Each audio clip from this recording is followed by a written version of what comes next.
All right, welcome, everyone. Just get. I don't like that setup. There you go. There we go. There we go. I should have did that before we came on, but anyway, welcome everybody. If you're watching us on YouTube or at the WARR Media page on Twitter, we appreciate you.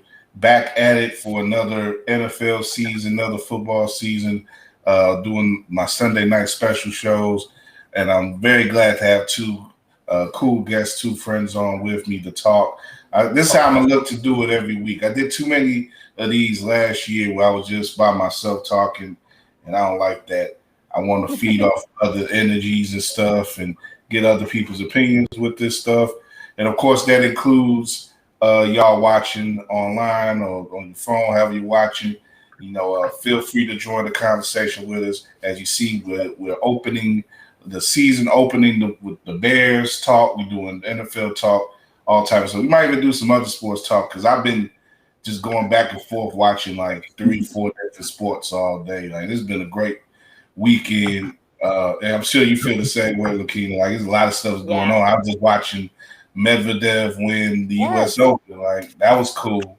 Yeah. I mean, you could tell that. I think you could tell that Djokovic kind of just ran out of gas. He can kind of just didn't have the legs. But look, Medvedev. Remember he lost a couple of years ago, and the crowd, he actually commanded the crowd to not like him. But they were cheering for him today, so that was great. They reminded me of that on the broadcast. I was like, oh yeah, that was that dude. That was him. Yeah. He's come a long way from that. Yeah. He's wanted to win his first Grand Slam, and he got it. So good for him. Yeah, definitely. There's a lot of cool sports stuff. We got our man Ryan joining us as well. Ryan. Hello. Hey. When Ryan's involved, we getting down on some football stuff. So just we just got on live, Ryan. So we just introducing everything, bringing the show back this year. And, Ryan's definitely going to be a part of the show for, weeks at a time. I think all you guys, I want you to, be recurring guests with me on this because, Lakeena, a lot about football, of course. And Gabe, I don't want to put no pressure on you, but you kind of my wild card, man, because, I know you got a lot of opinions on the Bears and, you're not you don't mind sharing. So I want you to really speak for the fan, because me, Ryan, and Lakeena, we can be sort of measured in what we say, but I know you're gonna say what you're gonna say. Yeah, I know that you guys are all like into the numbers and really like go into the analytics, and I feel like I'm more of just like the fan who watches and just sees just trash play and can call it out, but you guys can really like go into like, here's why this didn't work. So yeah, I respect your guys' talents to do that as well. Obviously, I'm more spread thin, trying to like cover music stuff, but I remember as a kid, I used to watch Sports Center and like George Michael's Sports Machine and really get into like watching the games more closely.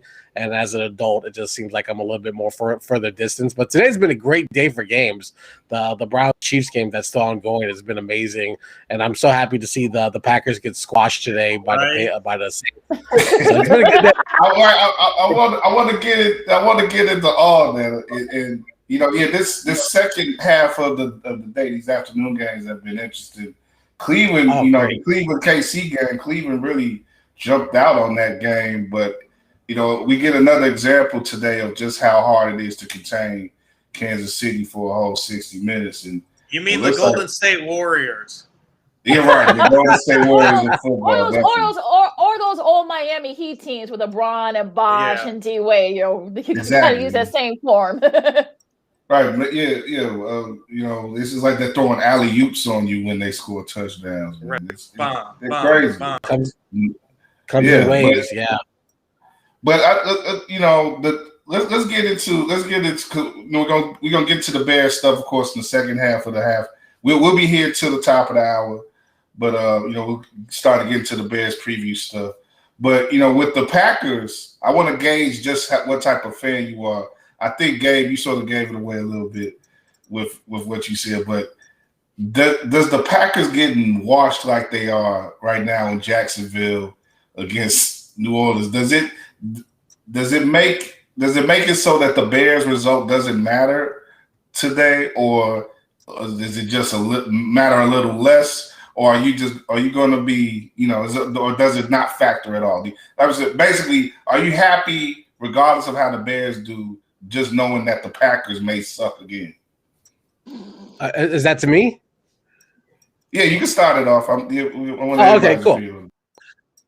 Listen, I don't know if time the NFC North or Central has started all 0-1. All the teams have lost the first week, so this may be new ground that we're breaking. But I think it also just tells how awful this division can really be.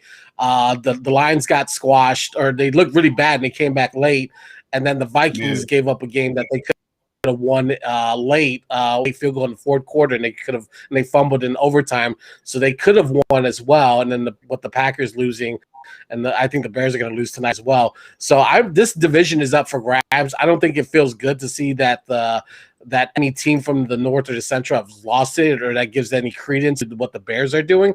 But I think it's just bad all around. It's going to be a lot of bad football this year for our division. Yeah, and I'm glad you mentioned the other teams, because I may have more of what the Germans call Schadenfreude for Detroit than I even have for Green Bay, but I love to see Green Bay lose, of course. And Minnesota, they should have lost that game pretty easy against Cincinnati. They came back, forced it to overtime, and damn, there was a tie. I think that there's a weird stat that about it being the first game in NFL history to actually end at 0-0 in overtime with a tie score, but the field goal was at the buzzer, so that's why Cincinnati won. Oh, okay. Interesting. So that's of course the type of freaky thing that would happen in the Cincinnati Minnesota game, but yeah, nothing beats seeing the Packers lose like they've been losing today, and it may I don't know. Week one, a lot of different things, a lot of weird things happen in week one in the NFL. I don't know if this is going to signal the downfall of this current Packers team. We already know that, Rodgers is kind of 1 foot out the door, and he's sort of just doing this season as a favor in some ways. But, you still think that because of his talent, his abilities, and a lot of the talents around him, that Green Bay could still coast to maybe at least win in the NFC North. But if there's really a chemistry issue here, if these people really can't stand each other up there, we know Devontae Adams is not negotiating his extension anymore up there either. There's potentially a lot of combustible elements up there in Green Bay. Ryan, I want to throw this to you. Do you think that it's possible that we could be seeing Green Bay sinking right away here? I guess there's a possibility. I don't like overreacting too much week one because I feel like, it's anything happens kind of week one, and the preseason, so many guys just barely play, and then you get a full game. It's kind of like there's no reason to feel bad about yourself at this point in time. And after about a month of games, I think that's when we start kind of noticing who's going to be good or not. I would still lean that the Packers are going to be good overall. I mean, Aaron Rodgers responds to controversy, but you kind of wonder maybe a little bit, is he trying to force his way out? Maybe this is part of a plan. I don't know. Like, you could see anything, I guess, happen. But what I take away maybe most from that game is, the Bears, we probably don't feel good about them winning the North, but we're thinking maybe a wild card. But you look out west, San Francisco's pretty good, or at least we think that they are. We think the Rams are going to win, I think, potentially amongst this group. And just kind of public opinion overall is going to probably be looking at this Rams team with Matt Stafford and Sean McVay as being a wild card potential or winner. And then we got Russell Wilson in Seattle. And now I guess you got the Saints with Jameis Winston if this is real. Because I think we kind of looked as the Saints as a team that just completely fell off. And if you're the Bears or you're hoping that the Bears make the playoffs, it might be a little bit more difficult winning a wild card seeing what the Saints are doing today because that defense is legit. It's just, can Jameis Winston get that offense, at a level or Drew Brees kind of level like they were. And Sean Payton, I'm sure he's got a chip on his shoulder to show like, hey, I can do this with any quarterback too. I don't just need Drew Brees. Yeah, Lakeena, I talked on your show with you and Sid a couple weeks ago about what was going on in New Orleans, and we sort of gave our well wishes to Jameis, and he seems to be heartened by the positivity around him right now, having that job now. And what'd you think of his performance today? Like he's not big numbers, but they hadn't turned over the ball. Of course, that's what everybody worry about him the most. And, he's led that team to a big win, an easy win. Yeah, I mean, look, there were guys, Alvin Kamara kind of like led the charge for him to kind of lobby to get the job, for Winston. So, Peyton finally listened, and look, he looked really good. I mean, he wasn't, dazzling, he didn't have like the big numbers, but, no interceptions. He didn't make any big mistakes. So that's what you want if you're the Saints. So, threw for 5 touchdowns, really didn't have to do too much. So that's all because you had, your running backs did a lot of the work for you. So I'm like Ryan. I mean, week 1, okay, I know Bills fans are already freaking out about because they lost to the Steelers. People are already freaking out about that. And, I think you just got to wait a few games. I mean, look, as for the Packers, let's remember, Aaron Rodgers did not play a single preseason game.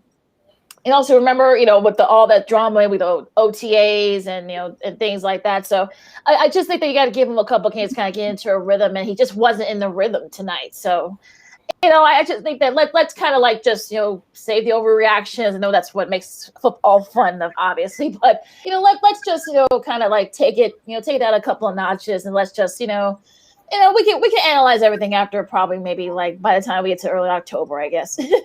That said, yeah, and we can do that for 31 teams, but I think the one team, at least here in town, we're gonna have a hard time doing that with tonight. After tonight, but talking about the Bears, let's get some of the negative stuff out of the way. I just want let's get the negative stuff out of the way, even though at the end I'm gonna ask you for your scores, and that may bring up some more negativity, your predictions. But what I want to know right now is what is the one thing that sticks out for you, your biggest worry heading into tonight's game for the Bears? I got one if nobody else. I got plenty. I got plenty too. I think we're all going to agree on the same ones, though. I think one is the O-line. There may be some overlap, I'm sure, but Gabe, you want to start off? Just what's the one thing that's sticking at you the most? I think obviously we're going to see the offensive challenges that we're all expecting to see how Nagy's play calling comes out the gate, and what kind of things they're going to do to try to get the run game involved more this year. But I think what most gave me a lot of concern during the preseason was just seeing how easy the preseason teams were just eating up the Bears defense. And I know that we didn't have a lot of the starters in there, and we're expecting who's the nose tackle that Eddie Goldman's going to be out today. Yeah. So I think the thing that we need to keep an eye on is that just how well or how stout this Bears defense is going to be. But then it's going to be the flip side too, is like how much work is the offense going to be doing to make sure that the defense gets plenty of breaks or time to recollect itself. And I think that's something we're going to have to keep an eye on, because if there's a bunch of 3 and outs early in the first quarter, they're going to gas this Bears defense, and it's going to be all downhill from there on out. So that's the things that I'm keeping an eye on today. And Ryan, what about you? Yeah, I mean, definitely Gabe hit all of it on the head, but particularly is the secondary for me. I'm not a big Duke Shelley fan. I'm very hesitant about Kindle Vildor and how good he's going to be. Overall, I think Sean McVay is going to really challenge them, and then it's going to be up to that pass rush. Can they get there in time? But, if the corners can't cover it all and guys open right away, it's going to be a struggle all game. They only have 4. unless they promoted someone from the, they signed someone to the roster, so they got probably 5 guys, but more of a special team around that 5th guy. So I'm very worried about that part particularly. Gotcha. Lakeena? You covered the secondary right for me, but I'll do another one. How about that O-line? I do not trust the O-line. I mean, Peters was fishing just about this time last month, and it's gonna take him a while to kind of get his legs going again. And look, they got Jermaine Fetty, probably like the one like decent O-line guy that they have. He's coming back from injury, and also too not having Eddie Goldman there. I think he's kind of like the guy that sort of like helps facilitate stuff for Khalil Mack. And also Trevathan's not there either. And this Bears defense overall is a year older, so I'm a little concerned. I mean, Gabe just said, do you trust Kendall Vidder? I mean, do you trust him to kind of pick up the slack? Can Jalen Johnson show a little bit of that flash that we saw early last year in his rookie season? So there are like a laundry list of concerns for the Bears tonight. I can't even trust myself to say Kendall Vidder's name right. It's hard. It's pretty hard. Hopefully he gives us reason to pronounce it right. Right. That's fair. That's fair, Ryan. That's fair. Maybe Al Michaels can teach us all tonight to say it in a professional tone. But I'm with you guys on all that, man. The offensive line, of course, we know that the issues all off season. They thought they had a future left tackle locked in Tevin Jenkins, but that's his debut was being delayed because of his back, and that causes everything sort of fumbles down from there. With who's going where. There's still questions about like Mustafa, is he going to be effective at the center position? Is Daniels in the right position? There's a lot that's going on. And of course, they bring in old man Peters, and like Lakeena said, he may rather be fishing, but he's gonna put in some work. So we gotta hope for a lot from a guy who we know has played the game well, has played the position well, but is he up for it at this point in his career? So I'm definitely with y'all there, and like you say, I just been so disappointed in the way that the Bears, and this was once the case with the line. They marginally improved the line in the past year, but before the past year, the offensive line really was like the centerpiece for me of all of my distaste for the team building that Matt Nagy and Ryan Pace more so has done. They fixate on certain positions and they completely ignore certain other positions. And now we're seeing that with the defensive backfield, where you have certainly an unproven person who's going to be starting as your second cornerback. And you're not going to have much better coming out of your nickelback position either. So it's 2 important positions back there, and you're going against a Rams team that's going to be throwing the ball pretty confidently with an all-pro worthy quarterback there. They got to be as confident as they've been in their quarterback position since Sean McVay's been the coach now. Ryan wrote effectively about that. Just plug his 4th and goals right quick. You can read that on WARR Ready, our Substack page. Just search WARR Ready Substack, you get that. And so I'm really scared that the Bears are just going to have too few 6-shooters in their holster going against a team that's going to be really ready to throw the ball, extend the defense downfield, and I don't know if they're going to be up for it. But with all that said, I want to throw the fact out there too that the Bears can struggle in some of these showcase games. I'm that we're seeing them in a week open scenario here again. It wasn't too long ago, 2 years to be exact, where they were in this position comparatively. They played the Thursday night game against the Packers. That was the first game after the double doink. And there was a lot of, of course, a lot in the air regarding how the Bears would follow that up. Would they, they were number 1 defense in the league in 2018. how would they come back in 2019? Would they be contenders again? And they came into that game against Green Bay and scored 3 points. You know, they only gave up 10, but it was as a week. It was sort of the complete opposite of what we saw this past Thursday with Dallas and Tampa Bay, as far as compelling openers go. So, you know, I'm worried that the Bears, of course, can lay an egg again on national TV. They kind of routinely done that on these NBC games. Some of them they've come up on some too, but you know they've had some bagged Sunday night games in the past. So yeah, you know, we'll see how it goes. What does this mean though? Like, so, you know, you were talking, and I know because I don't follow it as closely, but the offensive line has been an ongoing nagging issue for years, and something that we've just never been able to solidify. There's been moments where, you know, Nagy has kind of been able to either use the pass to extend the run game with sort of a West Coast, you know, formula, but just sort of protecting quarterback has been an issue going on. But why is the Bears not made this a number one priority? I know we had the rookie who had the back surgery. Why is this something that we just feel like every year we go into the season just not having a solid plan of like what our offensive line is going to look like? Let me say something right quick. It's a matter of, like I say, investment, and we haven't really got a clear answer from the media hasn't really got a clear answer, and you know the team willingly isn't giving us any answer. But they just, I don't know. It seems like they just have blind spots in the way.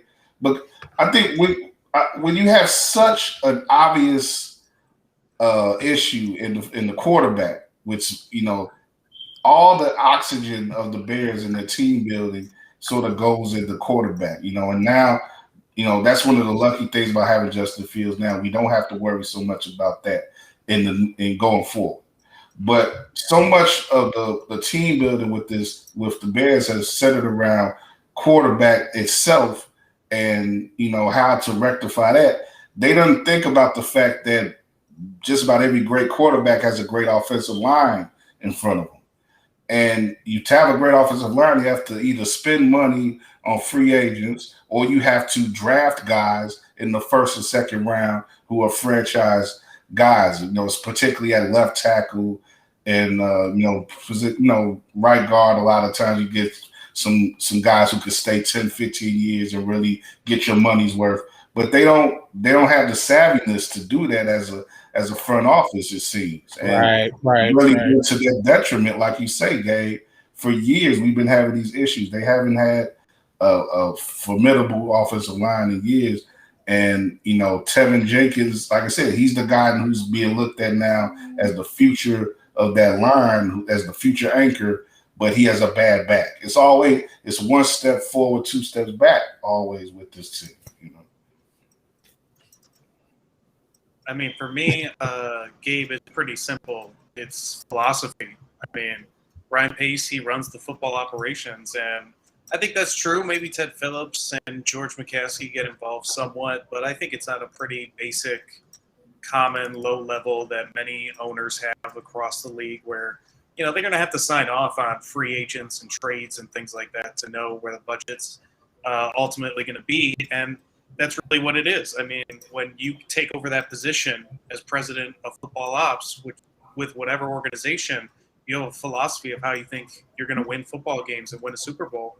And you got to cut up that salary cap into a pie, and that's what you invest across your team. And you kind of have an idea of situations that you're going to have to deal with, like emergencies. So for the Bears, they've really cheaped out on the offense. They don't invest draft picks, at least high draft picks on them.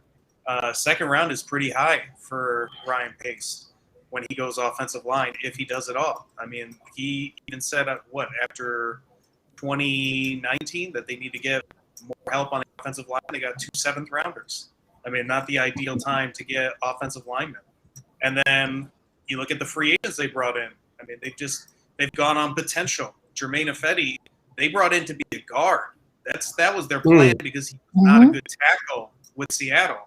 So they want to bring him in at guard, and they thought he could be a Pro Bowler at guard. But now because of the need at right tackle, He's a cheap fix.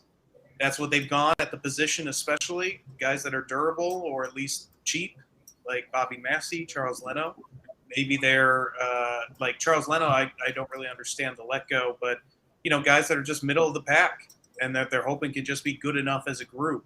So they're gambling a lot on that offensive line, and we'll see if it pays off. I mean, if they can get enough out of Jason Peters, the interior looks okay. Mustapher, I'm a little bit concerned about, but we'll see how he does tonight, especially with Aaron Donald. We'll get a really good idea. So, unfortunately for the offensive line, it's just not a priority. So that's why the Bears really haven't invested. And Ryan, just to jump on that, Lakeena, I think they've been a little arrogant in the last couple of years with in regards to them thinking that their coaching would overcome the talent, the lack of talent, Castillo and the guys that they've brought in to work with the line, well-regarded guys, but they can't make those guys gel in the way that I think they thought that they would make whatever disparate pieces they have fit together as a great five-man group over time. And it just hasn't been the case outside of maybe a few games in the late part last year where they were playing some sucky teams. But, like I say, they just haven't put together a consistent offensive line play at any point. Kyle, don't forget, Ryan Pace said Juan Castillo, one of the greatest talent developers in all the NFL. And he was on the street when they picked him up, not even in the league. That's how much they believe in this guy to figure out the offensive line. When you are expecting coaches to be the savior, oof, that's dangerous. Maybe Bill Belichick is the one coach that's kind of gotten away with that, but that's Bill Belichick. That's not Ryan Pace. You were a little out of your bridges right there. Exactly. Well, also to remember, they thought that they had their guy in Tevin Jenkins, but it turns out that he has back problems, and that's actually been a thing since he was at Oklahoma State. But like I said, Peters was fishing a few weeks back. I mean, it just shows you that they thought that maybe the coach can make up for the lack of talent. That hasn't been the case. So that's why, the offensive line is the way it's always been. So again, this is where a lot of folks are concerned that, this O-line, especially when you're going to be facing guys like Aaron Donald and Leonard Floyd, who has, found his, who has, for some reasons now is, one of the top, tackles in the defensive ends in the NFL. So got his money. Yeah, so I'm not else. So who would have thought? So, I mean, you're going to be facing – look, the Bears are going to be facing some very tough teams this first part of the schedule. I mean, that Cincy team next year has a pretty good defense. That's not a gimme. So I think they need to kind of show what they have early on. And if not, if they're still going to stink like they've been doing, this is going to be a long season for the Bears. Right. Yeah. But before we'll close out, of course, with more on the Bears and Rams. But I want to get back into some of the league-wide stuff, get to you guys' opinions on week one overall today. It's been a pretty interesting game, pretty interesting day, slate of games overall. The Cleveland KC game just wrapped up. KC winds up taking that. You guys got any particular thoughts on that game? I think Cleveland, showed itself to, I guess, be a worthy team or a team that's ready to play, but they still got some issues. And, of course, KC, like I said, is like trying to take the ball out of Steph's hands in 2016. Like, they're doing whatever they want right now. So I don't know, any particular thoughts on that game or any other games that we've observed today?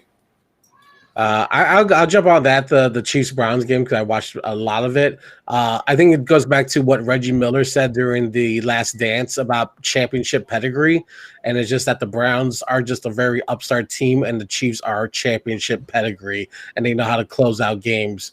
And I think the Browns are going to figure it out, but they have a ton of potential that they're going to be super dangerous this year, and I like that team a lot, and I'm hoping for their success because that city definitely needs it.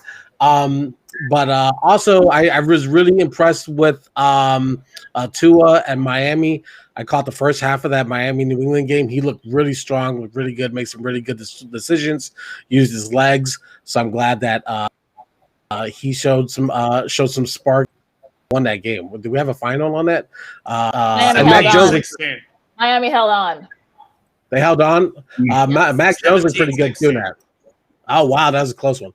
And Mac Jones looked pretty good too. So those are some things that I saw that were really interesting to me today. Okay. For me, go ahead. Go ahead, Ryan. Oh no, go ahead, Ryan. No, after you. All right. Yeah. I guess for me, I'll start with Dallas. I was pretty impressed with Dallas overall, how they played Thursday night. True. I think that I picked them to win the East, and I feel pretty good about that overall. And I like what you said, Gabe, about Miami. They impressed me, especially Tua, his decision-making, how he kind of looked. And I wouldn't be too worried about only putting up 17 points. I mean, Bill Belichick usually dominates quarterbacks under 24. Like, it's that epic stat that he just, like, never, ever loses against young quarterbacks. He really gets in their head, makes them see things that they don't even know what they're seeing, and you have to be exposed to it a little bit before you can really start beating him at, the pre-snap type stuff. I also was just shocked that Green Bay got beat down so much. Like, we've already talked about that, but the Saints as a wild card team, that's impressive. And, the Cardinals, I'll say that. Cardinals look really good, but I don't know. I'm expecting the Cliff Kingsbury fire to start at any point, and if they can get past that, or if Cliff has maybe developed as a head coach, they're definitely a threat out there, even though that division is crazy tough. And you can even throw San Francisco in there if you want to. Yeah. You talk about the West. Seattle was pretty strong at Indy today, so that I'm sure they like seeing that. Not only just winning, but getting really classic contributions from Russell Wilson. Especially after this offseason where he was seeming disgruntled and everything, and they've had issues with their offensive line as well. But, go ahead, Kim. Yeah, that's a pretty good Indy team that they beat to Seattle. So they actually looked really impressive. I was actually surprised by the Arizona score. I mean, I against my own judgment, I actually picked Tennessee because they were at home, and the whole Arizona traveling cross coaching thing. I mean, Kyler Murray looked really good. 4 touchdown passes. He ran for a touchdown. Chandler Jones, 5 sacks by himself. Give that man whatever he wants. So he's coming. He's that's a statement right there. Yeah, right. Those are technical numbers he must have saw TJ Watt get paid, and it was like, exactly. Something. Yeah. I mean, San Fran, I mean, they almost lost that game, though. I mean, but luckily for them, they were playing Detroit, so they were able to. I mean, Cincy looked really good. I was just surprised by that Green Bay score. I mean, just the fact that, the Saints just dominated from the word go. And I don't know. I mean, look, could it be that maybe Rodgers is just rusty, or maybe everybody's sort of lackadaisical, and this is sort of really the last dance for a lot of these guys? So I don't know, but Dev looked really good. I mean, I see that I have the Fox broadcast on right now. They're interviewing Teddy Bridgewater, had 2 touchdowns. He looked really good, but unfortunately, they may lose Jerry Jeudy for some weeks because he busted his ankle pretty badly. But I mean, those are sort of my kind of synopsis. Some of my surprising early impressions. But again, you just don't know. I mean, like I said, by early October, you'll probably see who's really the contenders and the pretenders. But it's always good to have these sort of overreactions in week 1. I want to go back to Detroit. Go ahead, Gabe. Well, just I think the overreaction comes from going season 0-2 and just kind of what that means and what that energy means. If you get out the gate with a slow start, that the rest of your season is probably not going to equal to a playoff berth. So I think that it's easy for us to say there's a little bit of overreaction, but if you're in these locker rooms and you lose the first game or games that you had a chance to win either with Cleveland or Minnesota or even with New England, these close games that they could have got out to a 1-0 start, and then if next week they drop their second game and go into that 0-2 hole. I think it was like I don't know if the stat still holds, but I think the 93 Cowboys were the last team to go 0-2 and get a Super Bowl berth. So I don't. It's pretty much setting the tone for what the rest of the next 15 weeks is going to look like. So these games are really important, and I think that's why people are so excited about what's happening. Well, and you say 15 weeks, now it's 16 weeks, Gabe. You gotta, you're right. I thought I had math right there too. Yeah, sorry. Yeah, but no, it's fine. But that's the thing I was gonna bring up in the 16 game era. Yeah, going starting out 0-2 was a death mark for playoff success. And now we do have this extra game now, so maybe that'll change things a little bit, but it's still not something you want to do. It's not the mark of a necessarily good team or a team that is where it wants to be at the beginning of the season to go 0-2. Yeah. Yeah. But I want to go looking at the Detroit San Francisco game right quick. It's interesting to me the quarterback play in that game because you had Garoppolo in there. He gets a 300-yard game, and he's one of the guys who everybody of course we know the whole dynamic here in Chicago. You have certain guys who are on hot seats for the quarterback position, and people want to see these young guys come in and take jobs now. Justin Fields in Chicago's case, and of course Trey Lance, the case out there in San Francisco.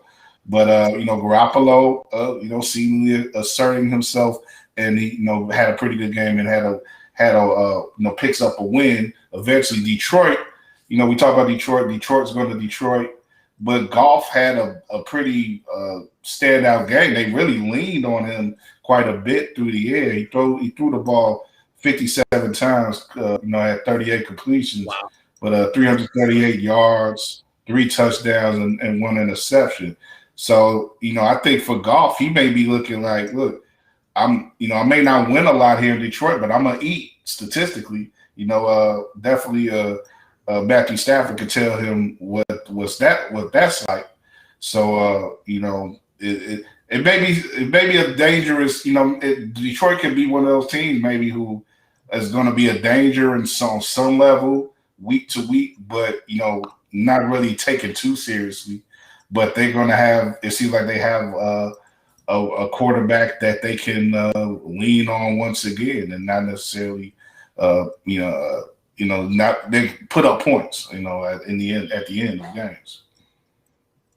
Well, if they take after their coach Dan Campbell, I think they're going to be okay. Yeah. I think they are going to cause some problems for some teams. So, I think. Look, I like Detroit the fact that they didn't fall into a field position after they got upset huge lead. They almost ended up. They kept scratching and clawing their way back and actually made it pretty respectable. So, Detroit will definitely cause some teams some issues. Right. Now, what about Houston? I mean, okay, Trevor Lawrence, he's a rookie. Remember, he had 3 interceptions, which is a typical rookie. Look, guys who end up being Hall of Famers had bad rookie seasons. For some of them did. So I wouldn't worry too much if you're a Jaguars fan. But Houston, look, no one's really expecting anything from Houston. They're in first place in the AFC South right now. So you can take that for what it's worth. Tyrod Taylor gets to showcase his abilities now with, Deshaun Watson on the sideline. There was a report I saw today about Houston pretty much resigning to not playing him this year. So it's very likely that that job is indefinitely Taylor's down there. And he like I say, he showed up today. I'm not sure about the stats, but Houston put up some good numbers there. And it may be a changing of the guard there, or at least the transitioning that some people want to see. Some what's the guy we talked about him the other day, Ryan, the offensive coordinator everybody's into now. For who again? I'm sorry. What's the Buffalo's offensive coordinator? Oh, Brian Dable. Yeah. So a lot of people talking about him maybe going to Houston after this year. But although Buffalo, let's talk about that game right quick. You know what? Did y'all keep up with that with Buffalo and Pittsburgh? Like that was pretty interesting game because you got Buffalo, who was I was really impressed by them when I saw them here in preseason. You know, as impressed as you could be by preseason game, but they looked like a team that was really, you know, in a good place and positive and everything. And they looked that way through a lot of this game here today against Pittsburgh. But Pittsburgh showed heart. They came back in late and took over that game. You know, and I mean, any particular thoughts on that one?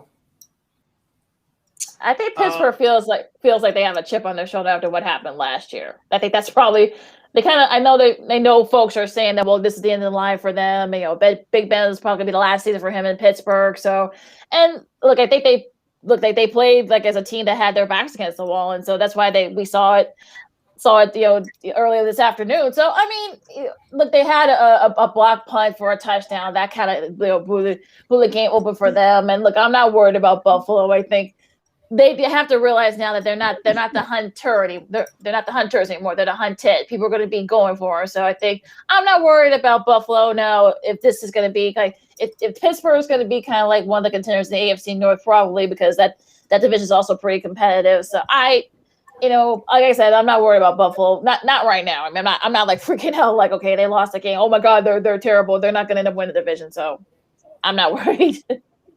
Gotcha. Ryan, you got anything on that one? No, not particularly. I'm with Lakeena. I think when you talk about just week one upsets kind of thing, we'll see if there's more of a trend. But Buffalo, they're pretty talented. We saw that first preseason game. They are, definitely.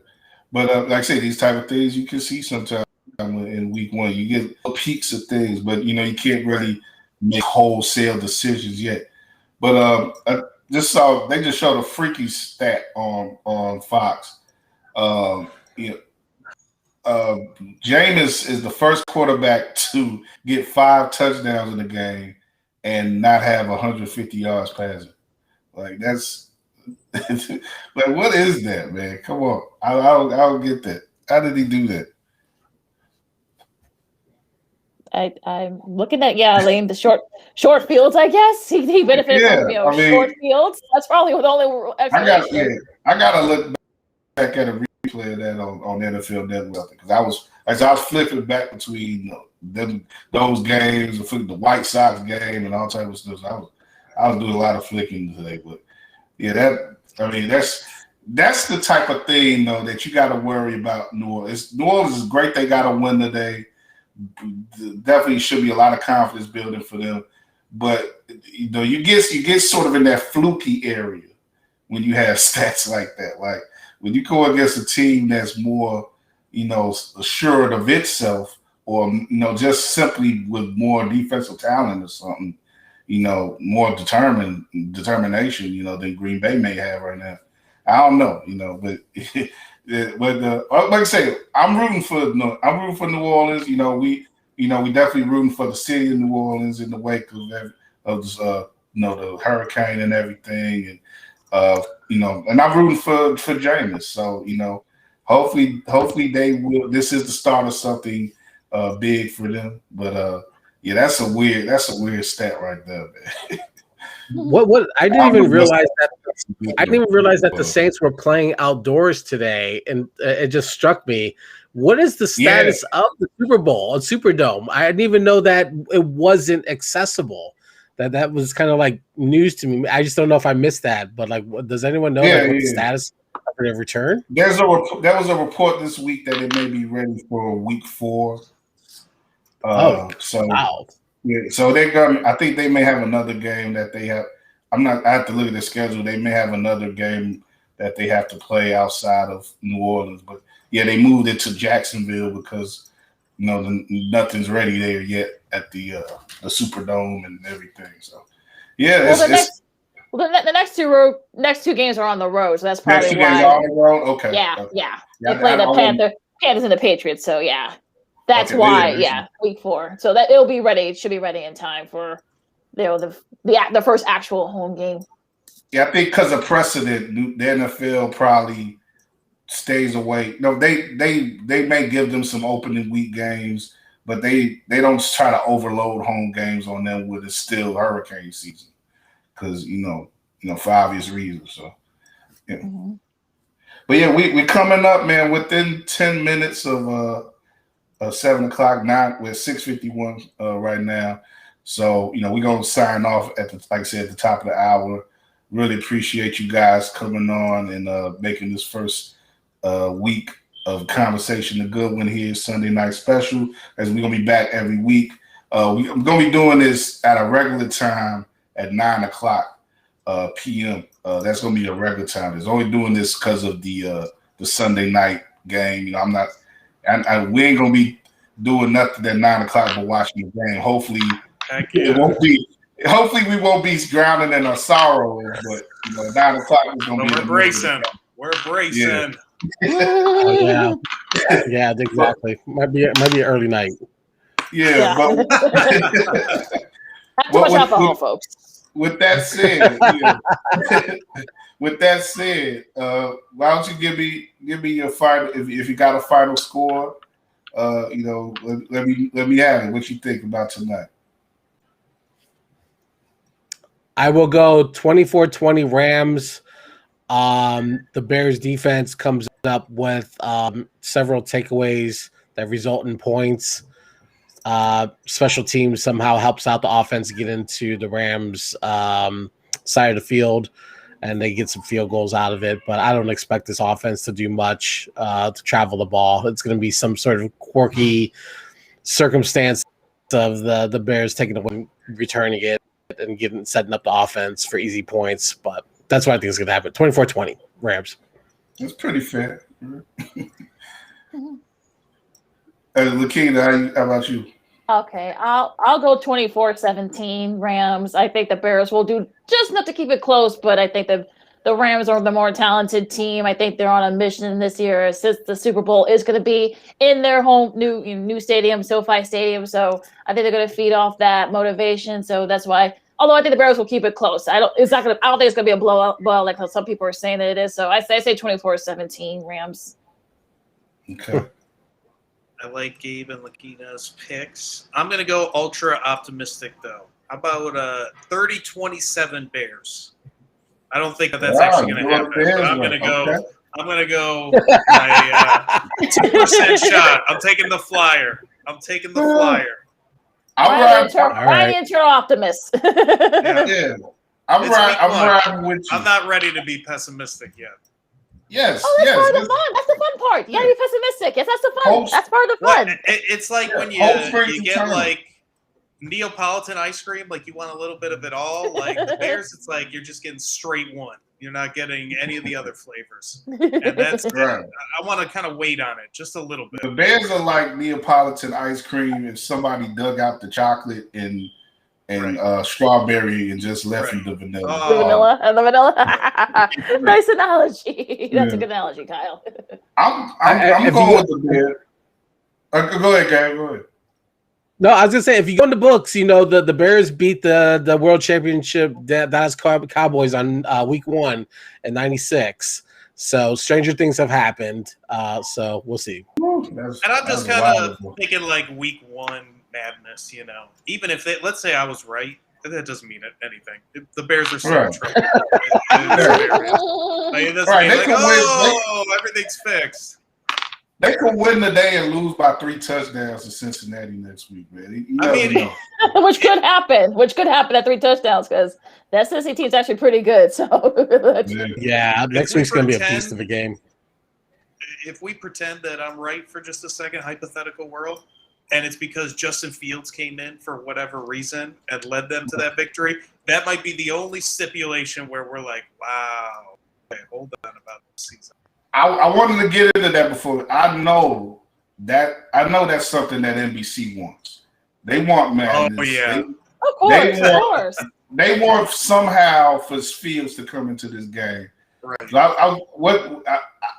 I'm not sure. I don't think it's going to happen myself.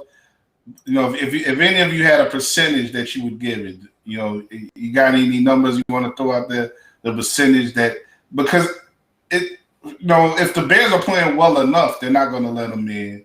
Something weird or horrible would have to happen, like an injury or something. I would think. Yeah, for him to see him tonight.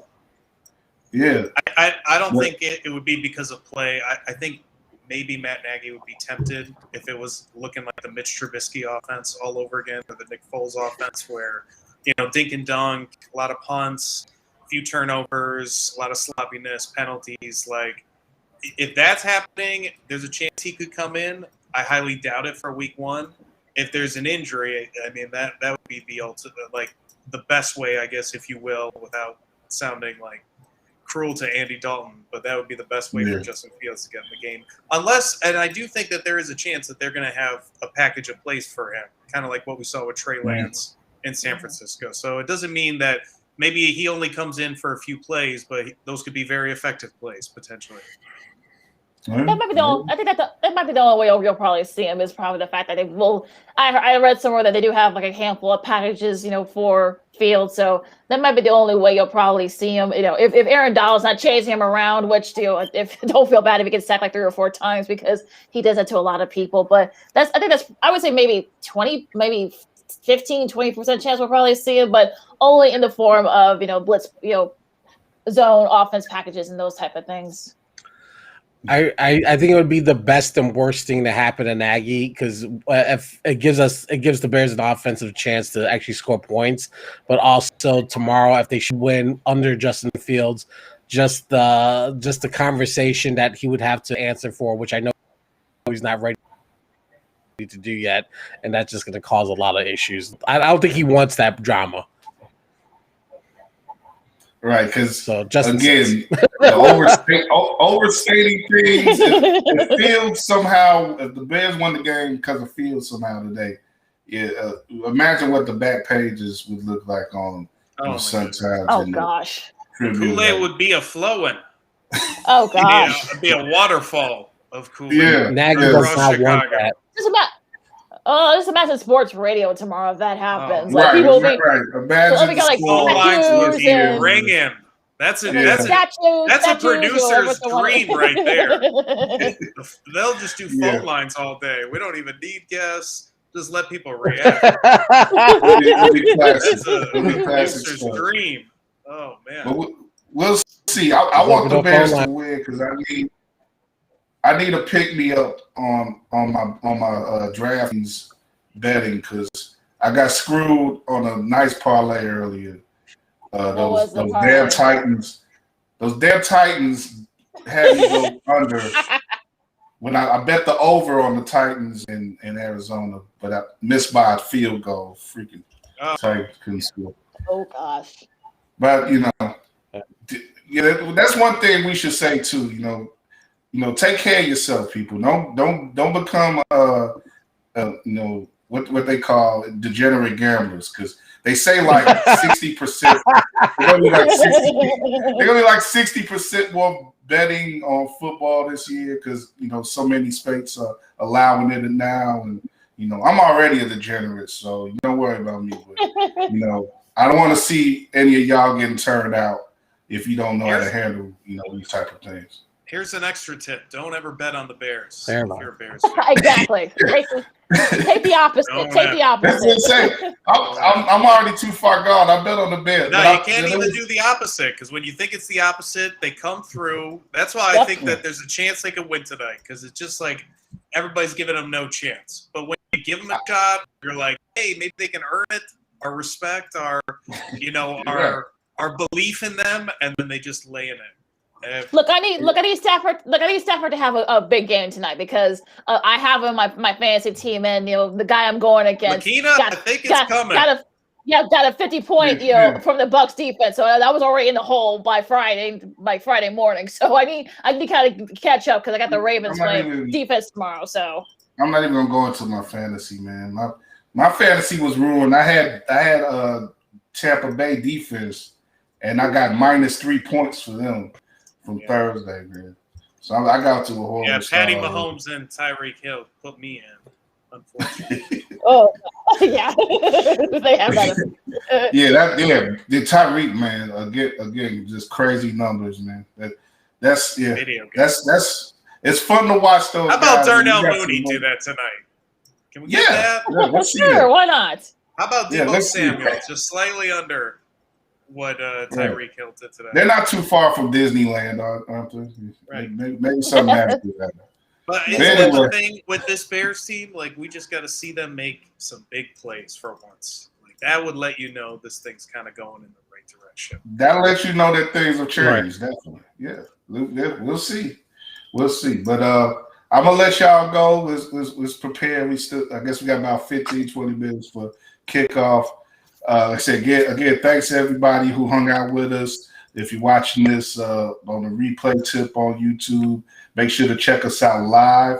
It'll be 9:00 next week. We'll be after the home opener game against Cincinnati. I'll have some of my. I'll try to have some new friends too, but like I said, I'm gonna rotate throughout the year, but definitely Gabe, Lakeena, I want you guys to come back and talk some more junk with us. Sure. For future Absolutely. weeks. Yeah, so appreciate it. And of course, plug your stuff. All you guys are busy people, so plug your stuff before we go. Well, you can catch me and my buddy Sydney Brown, Sid the Kid Brown, on Second City Sports, tomorrow and Friday, every Monday and Friday from noon to 2 p.m. Central Standard Time on Sports Zone Chicago. They got Sports Zone Chicago app. They also have a YouTube page as well as a Facebook page, so check that out. Or you can always catch the replays. They're right there on the pages. So if you miss it, we won't hold it against you. But the shows are right there, so you're all covered. Watch them live though. Watch them live. They'll have everything you want in response to this game tonight and everything. It's so much better live though. So yeah, I'm probably gonna be doing a lot of snarkiness tomorrow. So tune in for that. Snarky Monday. Yeah. Don't say that, Lakeena. Positivity. I have to be pessimistic, Brian. That's part of my personality. You know that. Gabe, what about you, man? Hopefully the stream will hold while I do this. WeekendGabe every Tuesday and Thursday night on Twitch. WeekendGabe, just keyword search that. The Tuesday we have Roman Marcellus, a wonderful Chicago singer, just put out a new record, Spaces. We're gonna be talking with him about that, and then we're gonna be talking with R&B spoken word performer Rita J. She record. We're gonna be talking with her on Thursday, and we should have a comedian also joining us for Thursday Thunnies, and then we are going to be off the next week. So I am looking forward to this last week before we hit break. So join us Tuesday night on Twitch. WeekendGabe. Gabe always gets guests before I want to get him. I want to get Rita J too. That new record is going to be tight. Her and Neek. Shout out to Rita J and Neek. You can catch myself and Kenneth Davis on That Davis Show. We are on YouTube and all the social medias, as well as all your podcast favorite destinations. That Davis Show. And then I'll be writing 4th and Goal series for Kyle. Kyle, my friend, 4th and Goal, and you'll be handling the 3 and Out. Yeah, so read us on like I say, WARR Ready on Substack. Appreciate all the follows and any anything you want to constructive criticism. Appreciate that. Any hating gets you thrown out the door. But for now though, we just gonna like I say, get into this game. Let y'all get your final preparations on. Whatever drink you need to sit next to you, whatever snacks you need, do your thing. And hopefully we'll all survive this one with our wits intact. But it's go time, Bears, another season. Yeah, let's see it. We'll see. But like I said, Sunday night special each Sunday. Come hang out with your boy, WARR Media, at WARR Media on Twitter, IG, search WARR Media on Facebook as well. And of course, YouTube, all our videos and stuff on there. Follow us, anchor.fm / WARR Media for our podcast, including Lakeena and including That Davis Show with Ryan. So much love, everybody. Enjoy the game. And that's it for now. We'll see y'all next week. Thanks, all. Thanks, guys.